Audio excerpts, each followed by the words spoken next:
সুনিতা, আমি তাহলে আসছি। তুমি সন্ধ্যাবেলা রেডি হয়ে থেকো, বেশি দেরি করবে না কিন্তু। হ্যাঁ হ্যাঁ, ঠিক আছে বাবা, ঠিক আছে। আপনার একটা পার্সেল এসেছে। আপনার নাম কি সোমনাথ চ্যাটার্জি? হ্যাঁ, আমি সোমনাথ চ্যাটার্জি। কিন্তু কোথা থেকে এসেছে পার্সেলটা? স্যার, এখানে তো কোনো ঠিকানা লেখা দেখছি না। সে কি, এটা কিভাবে হতে পারে? স্যার, আপনার কি কোনো গ্রামের বাড়ি রয়েছে? সেখান থেকেও আসতে পারে। ও হ্যাঁ, তাই হবে হয়তো। আচ্ছা স্যার, এই নিন। সুনিতা, এই দেখো, গ্রামের বাড়ি থেকে কি সুন্দর একটা আংটি পাঠিয়েছে। হ্যাঁ, আংটিটা সত্যিই সুন্দর। গ্রামের বাড়ি থেকে আংটি কেন পাঠালো সেটাই তো বুঝতে পারছি না। ওরা হয়তো তোমায় ভালোবেসে পাঠিয়েছে। তুমি একবার পরে ফোন করে নিও। হ্যাঁ, ঠিক আছে। তাহলে এটা এবার তুমি পড়ো আর যাও, সাবধানে যেও। হ্যাঁ, আমি এখন আসছি তাহলে। এই কথা বলে সোমনাথ তার কাজের জায়গায় চলে যায়। ছোটু, এই ছোটু, এক গ্লাস জল দে তো। এই নাও দাদা।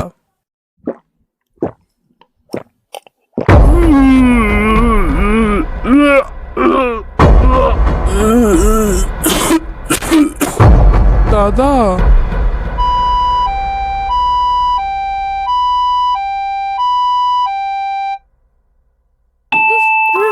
ছোটু, তোর দাদার কি হয়েছে?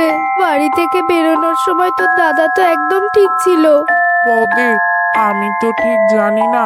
সকালে দাদাকে দেখে খুব ক্লান্ত মনে হচ্ছিল। দোকানে এসে উনি বসলেন, আমাকে এক গ্লাস জল দিতে বললেন। আমি তো শুধু ওনাকে একটু জল দিয়েছি, তারপরেই উনি রক্ত বমি শুরু করলেন। কি? রক্ত বমি? ওই তো ডাক্তারবাবু। ডাক্তারবাবু, আমার স্বামীর কি হয়েছে ডাক্তারবাবু?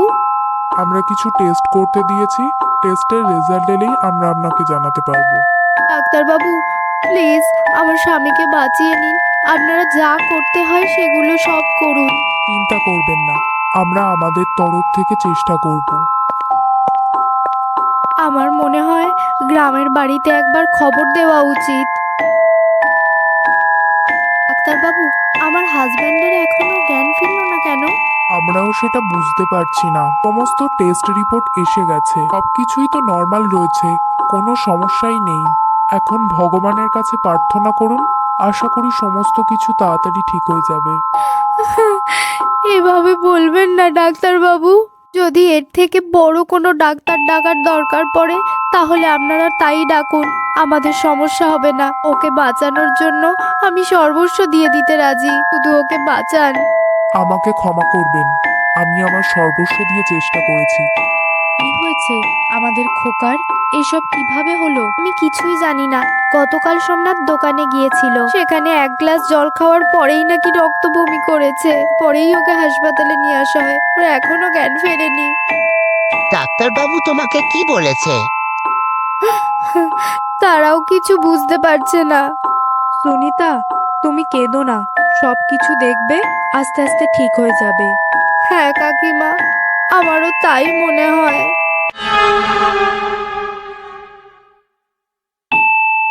সুনিতা, সোমনাথ হাতে এত বড় একটা আংটি পরে রয়েছে কেন? কাকিমা, আপনিই তো এটা পাঠিয়েছিলেন। গতকাল সকালেই তো আংটিটা আমাদের বাড়িতে এসেছে। সোমনাথ কাল থেকেই তো হাতে আংটিটা পরে রয়েছে, আর খোলা হয়নি। কি? আমরা তো কোনো আংটি পাঠাইনি তোমাদের। তোমরা কোথা থেকে পেলে এই আংটি? আপনারা পাঠাননি? তাহলে কে পাঠিয়েছে এই আংটি? আপনারা পাঠিয়েছেন ভেবেই তো সোমনাথ কাল থেকে এই আংটিটা নিজের হাতে পরে রয়েছে। কি? তোমার কোথাও ভুল হচ্ছে। তুমি তাড়াতাড়ি করে সোমনাথের হাত থেকে ওই আংটিটা খুলে দাও। সুনিতা সোমনাথের হাত থেকে আংটিটা খুলতে গেলে হঠাৎ একটা ডাইনি সেই আংটির মধ্যে থেকে বেরিয়ে আসে। কে তুমি? আমি তোর স্বামীকে নিয়ে যেতে এসেছি।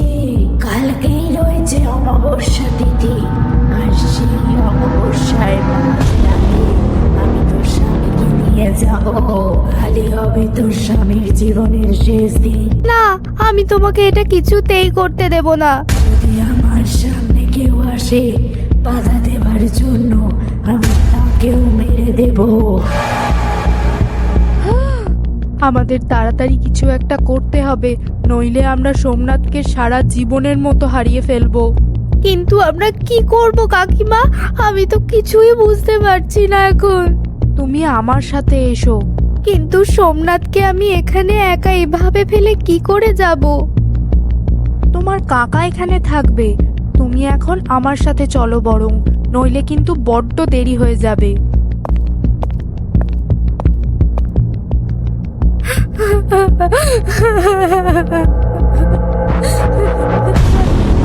হে ভগবান, আমি কি করে ওকে বাঁচাবো? প্লিজ প্লিজ আমাকে কোনো একটা রাস্তা দেখান। ম্যাডাম, কাঁদবেন না। আমি আপনার স্বামীর ব্যাপারে সব কথাই শুনেছি। আপনার স্বামীর ওপর কেউ একজন কালা জাদু করেছে। কালা জাদু? আপনি কি করে জানলেন? আর কেই বা করবে এসব? আমাকে দেখতে হবে। আপনার স্বামীর কাছে গিয়ে আমি সেটা বুঝতে পারবো। তাড়াতাড়ি চলুন, নইলে বড্ড বেশি দেরি হয়ে যাবে।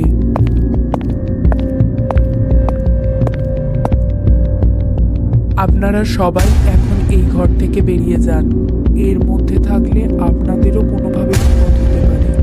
তান্ত্রিকের কথা শুনে সবাই সেখান থেকে চলে যাওয়ার পর তান্ত্রিক হাত থেকে আংটিটা তুলে নিলে আমি বলেছিলাম না যে এই আংটি করতে আসবে তাকেই আমি প্রাণে মেরে ফেলবো। তুই কিচ্ছু করতে পারবি না ডাইনি, চলে যা তুই। তোকে আমি সাবধান করেছিলাম, তুই আমার কথা শুনিসনি। এই নে এবার।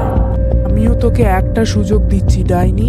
যদি তুই বাঁচতে চাস তাহলে সোমনাথকে ছেড়ে এক্ষুনি চলে যা তুই, নইলে ভালো হবে না বলে দিলাম। আমি কাউকে ভয় পাই না। সুনিতা, তাড়াতাড়ি এইদিকে আসুন। হ্যাঁ সাধু বাবা। আমি এখানে ততক্ষণ ডাইনিটাকে ধরে রাখার চেষ্টা করছি। তুমি বাইরে গিয়ে তাড়াতাড়ি আংটিটা কোনোভাবে পুড়িয়ে ফেলো। ঠিক আছে।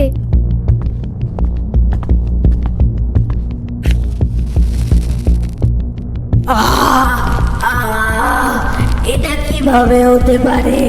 এটা কিভাবে হতে পারে? আ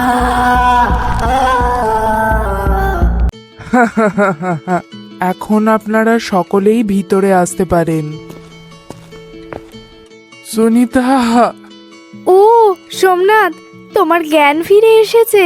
অশেষ ধন্যবাদ ভগবানকে, আর আপনাকেও।